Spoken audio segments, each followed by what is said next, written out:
कल्पना कीजिए, आप एक अंधेरी और संकरी गुफा में फंसे हुए हैं और आपका पैर एक भारी पत्थर से जकड़ा हुआ है। आपके पास न तो खाने के लिए कुछ है, न ही पीने के लिए। ऊपर से पानी टपक रहा है और आपका शरीर धीरे धीरे ठंडा हो रहा है। आप चिल्लाते हैं मदद के लिए, लेकिन कोई सुनने वाला नहीं है। यह कोई हॉरर मूवी की कहानी नहीं है, यह फ्लॉयड कॉलिंस की सच्ची कहानी है। 1925 की उस ठंडी सुबह फ्लॉयड कॉलिंस ने एक ऐसी गुफा में कदम रखा जो उसके सपनों का खजाना बनने वाली थी। लेकिन उसे क्या पता था कि यही गुफा उसकी जिंदगी का सबसे बड़ा नरक बन जाएगी। 17 दिनों तक वह उस अंधेरी गुफा में फंसा रहा और जो हुआ आगे वह सुनकर आपकी रूह कांप उठेगी। तो बने रहिए हमारे साथ, क्योंकि आज हम आपको बताने जा रहे हैं फ्लॉयड कॉलिंस की वह दर्दनाक और रहस्यमय कहानी जिसने पूरे अमेरिका को हिला कर रख दिया। यह कहानी है जीवन और मृत्यु के बीच की लड़ाई की, और यह कहानी आप कभी भी नहीं भूलने वाली है।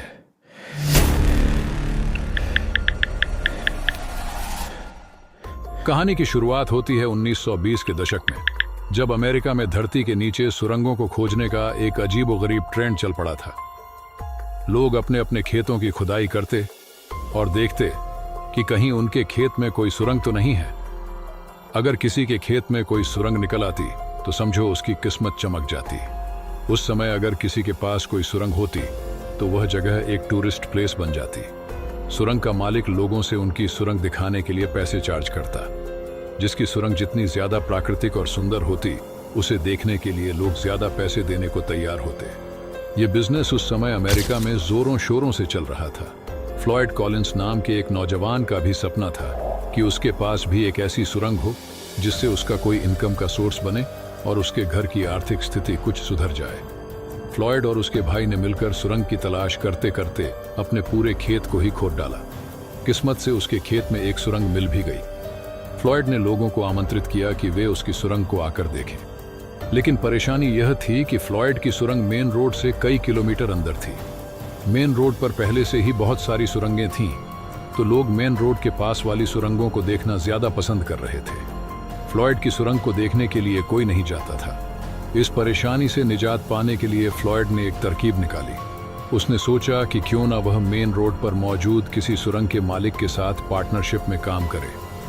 फ्लॉयड एक सुरंग के मालिक से मिला और उससे कहा कि वह उसकी सुरंग का ख्याल रखेगा और जो भी लोग सुरंग देखने आया करेंगे उन्हें सुरंग दिखा दिया करेगा। बस इतने काम के लिए उसे मुनाफे में से कुछ हिस्सा मिल जाया करे। सुरंग के मालिक को फ्लॉयड का यह सुझाव अच्छा लगा। उसे भी इसमें फायदा दिखा कि अब उसे लोगों को सुरंग दिखाने के लिए अपना समय खर्च नहीं करना पड़ेगा और फ्लॉयड उसकी सुरंग को संभाल लेगा। फ्लॉयड ने सुरंग के मालिक से कहा कि वह एक बार पूरी सुरंग को देखकर उसका जायजा ले लेता है, ताकि लोगों को सुरंग दिखाने में उसे कोई दिक्कत ना हो। फ्लॉयड और सुरंग का मालिक यह बात अच्छे से जानते थे कि सुरंग में एक टर्न अराउंड रूम है जहां से आगे कोई नहीं जाता। उस समय लोग क्रिस्टल केव को देखने के लिए ज्यादा उत्सुक होते थे और ज्यादा पैसे भी देते थे। क्रिस्टल केव लाइमस्टोन से बनी होती है। ऐसी किसी केव को बनने में हजारों सालों का वक्त लग जाता है। क्रिस्टल केव देखने में बड़ी ही आकर्षक लगती है। फ्लॉयड ने एक लालटेन उठाई और सुरंग को एक्सप्लोर करने के लिए निकल पड़ा। लेकिन उसे क्या पता था कि यह गुफा उसके लिए जीवन और मृत्यु के बीच की लड़ाई का मैदान बन जाएगी। 30 जनवरी 1925, केंटकी की ठंडी सुबह। फ्लॉयड कॉलिंस, एक अनुभवी गुफा अन्वेषक, अपने साथ एक लालटेन लेकर एक नई गुफा की खोज में निकलता है। यह गुफा उसके लिए सिर्फ एक साहसिक यात्रा नहीं थी, बल्कि उसके सपनों की चाबी थी। उसका सपना था कि वह एक ऐसी गुफा खोजे जो उसे और उसके परिवार को मालामाल कर दे। गुफा का प्रवेश द्वार संकरा था, इतना कि कोई भी व्यक्ति केवल रेंग कर ही अंदर जा सकता था।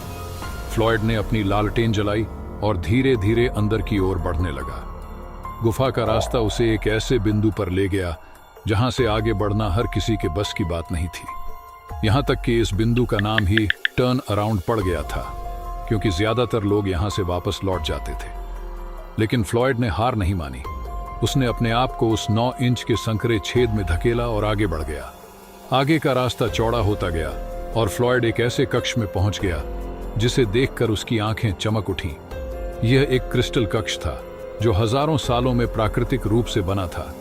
चमकते हुए क्रिस्टल और चूना पत्थर की दीवारें उसे मंत्रमुग्ध कर देती हैं। फ्लॉयड को लगा कि उसकी मेहनत रंग लाई है। ये गुफा उसके लिए एक खजाने से कम नहीं थी, लेकिन उसे क्या पता था कि यही गुफा उसकी जिंदगी का सबसे बड़ा नरक बनने वाली है। वापस लौटते समय फ्लॉयड ने फिर से उसी संकरे रास्ते से गुजरना शुरू किया, लेकिन तभी एक अनहोनी घटना घटी। उसके हाथ से लालटेन छूट गई और टूटकर बुझ गई। अचानक से गुफा में अंधेरा छा गया।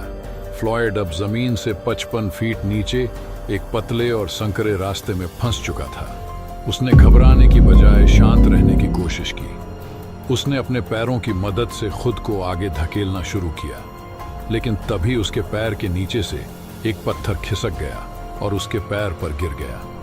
फ्लॉयड ने पत्थर को हटाने की कोशिश की, लेकिन वह पत्थर उस संकरे छेद में इतना जकड़ गया कि फ्लॉयड का पैर उसमें फंस गया। उसने जोर जोर से चिल्लाना शुरू किया, लेकिन जमीन के इतने नीचे से उसकी आवाज किसी तक नहीं पहुंची। फ्लॉयड अब अकेला था। उसके नीचे से पानी रिस रहा था और उसका शरीर धीरे धीरे ठंडा हो रहा था। उसने अपने आप को बचाने के लिए हर संभव कोशिश की, लेकिन सब बेकार। उसका पैर पत्थर में फंसा हुआ था और वह हिल भी नहीं सकता था। समय बीतता गया और फ्लॉयड की हालत बिगड़ती चली गई। 24 घंटे बीत चुके थे। फ्लॉयड के भाई होमर और सुरंग के मालिक को उसकी चिंता होने लगी। वे गुफा के मुहाने पर पहुंचे और फ्लॉयड का कोट और टोपी देखकर समझ गए कि वह अभी भी अंदर है। होमर ने गुफा में प्रवेश किया और फ्लॉयड को ढूंढने लगा। जब वह टर्न अराउंड कक्ष के पास पहुंचा तो उसे फ्लॉयड की दर्द भरी आवाज सुनाई दी, जहां से फ्लॉयड मदद के लिए चिल्ला रहा था। होमर ने फ्लॉयड को खाने के लिए सैंडविच और कॉफी दी और उसे बचाने का प्लान बनाया। उसने सुरंग की दीवारों को चौड़ा करने की कोशिश की, लेकिन इससे स्थिति और बिगड़ गई। दीवारें चटकने लगीं और डर था कि कहीं पूरी गुफा ढह ना जाए। फ्लॉयड को निकालने का यह प्लान भी फेल हो गया। 71 घंटे बीत चुके थे। फ्लॉयड अब बेहद कमजोर हो चुका था। उसका शरीर ठंड से कांप रहा था और उसका पैर अभी भी पत्थर में फंसा हुआ था। गुफा के बाहर भीड़ जमा हो गई थी, लेकिन कोई भी उस संकरे छेद में जाने की हिम्मत नहीं कर रहा था। तभी एक रिपोर्टर, जो कि सच में एक सरफिरा था, उस 9 इंच के छेद में घुस गया। वह फ्लॉयड के पास पहुंचा और उसका इंटरव्यू लिया। यह खबर अखबार में छपी और पूरे देश में सनसनी फैल गई। फ्लॉयड को बचाने के लिए बड़े पैमाने पर प्रयास किए गए, लेकिन वह अभी भी उस अंधेरी गुफा में फंसा हुआ था। उसकी सांसें धीरे धीरे कम हो रही थी। क्या फ्लॉयड कॉलिंस इस जंग में जीत पाएगा, या फिर यह गुफा उसकी आखिरी यात्रा साबित होगी? फ्लॉयड कॉलिंस को सुरंग में फंसे हुए 80 घंटे बीत चुके थे। उसकी हालत दिन ब दिन बिगड़ती जा रही थी और बचाव दल उसे बाहर निकालने के लिए हर संभव कोशिश कर रहा था। इस बीच एक नया प्लान बनाया गया। फ्लॉयड को एक रस्सी के द्वारा खींचकर बाहर निकालने का फैसला किया गया। सुरंग के अंदर एक पुलिस सिस्टम बनाया गया और एक रस्सी को फ्लॉयड के शरीर में बांधकर उसे बाहर खींचने की कोशिश की गई, लेकिन यह कोशिश भी नाकाम हो गई। जैसे ही फ्लॉयड के शरीर को खींचा जाने लगा, चट्टान उसके पैर को छोड़ने के लिए तैयार नहीं थी। फ्लॉयड दर्द के मारे चिल्लाने लगा। उसने अपने भाई होमर से कहा कि रस्सी से खींचना बंद करो, नहीं तो वह बीच में से फटकर 2 भागों में टूट जाएगा। इस तरह फ्लॉयड को बचाने का यह प्लान भी विफल हो गया। अब तक फ्लॉयड को सुरंग में फंसे हुए 100 घंटे से ज्यादा हो चुके थे। सुरंग के ऊपर लगभग 10,000 लोगों की भीड़ इकट्ठा हो चुकी थी, मानो वहां कोई मेला लगा हो। लोग फ्लॉयड को बचाने के लिए तरह तरह के सुझाव दे रहे थे, लेकिन कोई भी योजना काम नहीं आ रही थी। सुरंग के अंदर ठंड बहुत ज्यादा थी, इसलिए फ्लॉयड को गर्म रखने के लिए वहां एक बल्ब लगा दिया गया। समय बीतता जा रहा था, लेकिन फ्लॉयड को बाहर निकालने का कोई भी तरीका नहीं सूझ रहा था। फ्लॉयड को सुरंग में फंसे हुए 115 घंटे हो चुके थे। उसकी हालत बहुत ज्यादा खराब हो चुकी थी। अब एक रेस्क्यू टीम ने मदद के लिए पहुंची। टीम ने स्थिति का जायजा लिया तो देखा कि हजारों लोग वहां खड़े होकर तमाशा देख रहे हैं। इतने लोगों के वजन से सुरंग के ऊपर दबाव बढ़ रहा था और यह कभी भी ढह सकती थी। रेस्क्यू टीम का एक सदस्य फ्लॉयड के पास जाने की कोशिश करता है, लेकिन तभी सुरंग से छोटे छोटे पत्थर टूटकर नीचे गिरने लगते हैं। रेस्क्यू टीम का सदस्य यह देखकर पीछे हट जाता है। फ्लॉयड को अब समझ आ चुका था कि उसका बच पाना संभव नहीं है। सुरंग कभी भी ढह सकती है। और फ्लॉयड इस सुरंग में अकेला नहीं मरना चाहता था। इसलिए उसने रेस्क्यू टीम के सदस्य से पीने के लिए पानी मांगा, लेकिन पानी तो फ्लॉयड के नीचे से बहता जा रहा था और इतने दिनों तक फ्लॉयड उसी में से पानी पी रहा था। रेस्क्यू टीम का सदस्य फ्लॉयड की इस चाल को समझ चुका था। उसे लगा कि फ्लॉयड उसे भी अपने साथ फंसाना चाहता है, इसलिए वह तेजी से सुरंग से बाहर निकल जाता है। तभी सुरंग ढह जाती है और फ्लॉयड के पास आने जाने का रास्ता पूरी तरह से बंद हो जाता है। अब तक फ्लॉयड तक खाना पहुंचाने के लिए उस संकरे होल का इस्तेमाल किया जा रहा था, लेकिन अब फ्लॉयड से बाहरी दुनिया का संपर्क पूरी तरह से टूट चुका था। अब फ्लॉयड को बचाने के लिए एक नया प्लान बनाया गया। इस प्लान के तहत ऊपर से फ्लॉयड तक एक रास्ता बनाया जाना था ताकि उसे बाहर निकाला जा सके। लेकिन सवाल यह था कि सुरंग के ऊपर खुदाई कैसे की जाए। भारी मशीनों से खुदाई करके फ्लॉयड तक पहुंचने का रास्ता जल्दी बनाया जा सकता था, लेकिन मशीनों के वाइब्रेशन से पूरी सुरंग ढह सकती थी। इसलिए हाथों से खुदाई करके फ्लॉयड तक रास्ता बनाने का फैसला किया गया। हालांकि इस प्लान में समय ज्यादा लगने वाला था। ऐसा अनुमान लगाया गया कि हाथों से खुदाई करके फ्लॉयड तक पहुंचने में 30 घंटे लगेंगे। लेकिन सवाल यह था कि क्या फ्लॉयड इतने समय तक जिंदा बच पाएगा। फ्लॉयड को गर्म रखने के लिए जो लाइट बल्ब लगाया गया था वह अभी भी काम कर रहा था। एक जुगाड़ लगाकर लाइट बल्ब के वायर से एक रेडियो एम्पलीफायर को जोड़ा गया। फ्लॉयड के सांस लेने से उस रेडियो एम्पलीफायर में फ्लक्चुएशंस आ रही थी, जो इस बात का सबूत थी कि फ्लॉयड अभी जिंदा है। फ्लॉयड तक सुरंग खोदते खोदते समय अनुमान से ज्यादा लगता जा रहा था।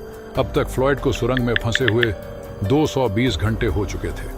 जो सुरंग 30 घंटे में खोदी जानी चाहिए थी, उसे खोदने में 1400 घंटे लग चुके थे। लेकिन अभी भी सुरंग पूरी नहीं खोदी जा सकी थी और नीचे फ्लॉयड अभी भी भूखा और प्यासा अपने जीवन की लड़ाई लड़ रहा था।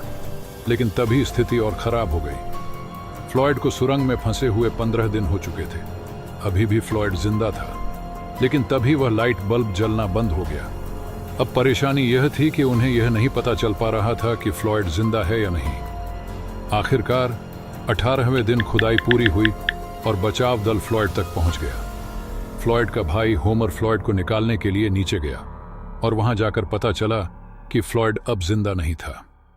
वह अपने जीवन की इस लड़ाई को हार चुका था। जिस चट्टान ने फ्लॉयड के पैर को दबाया था, उसका वजन महज 27 किलोग्राम था। यह चट्टान पत्थर की नहीं बल्कि मिट्टी की थी।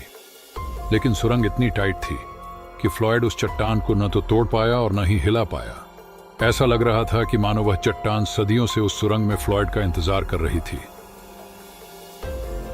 फ्लॉयड कॉलिंस की मौत ने पूरी दुनिया को झकझोर कर रख दिया। फ्लॉयड की मौत के बाद उस गुफा को फ्लॉयड कॉलिंस केव के नाम से जाना जाने लगा। आज भी यह कहानी उन लोगों के लिए एक सबक है जो धरती की गहराइयों में छिपे रहस्यों को खोजने की चाहत रखते हैं। तो दोस्तों, यह थी फ्लॉयड कॉलिंस की दर्दनाक और रोंगटे खड़े कर देने वाली कहानी। अगर आपको यह कहानी पसंद आई हो तो वीडियो को लाइक करें, शेयर करें और हमारे चैनल को सब्सक्राइब करना ना भूलें। ऐसी ही रोमांचक और रहस्यमय कहानियों के लिए बने रहिए हमारे साथ। जय हिंद, जय भारत।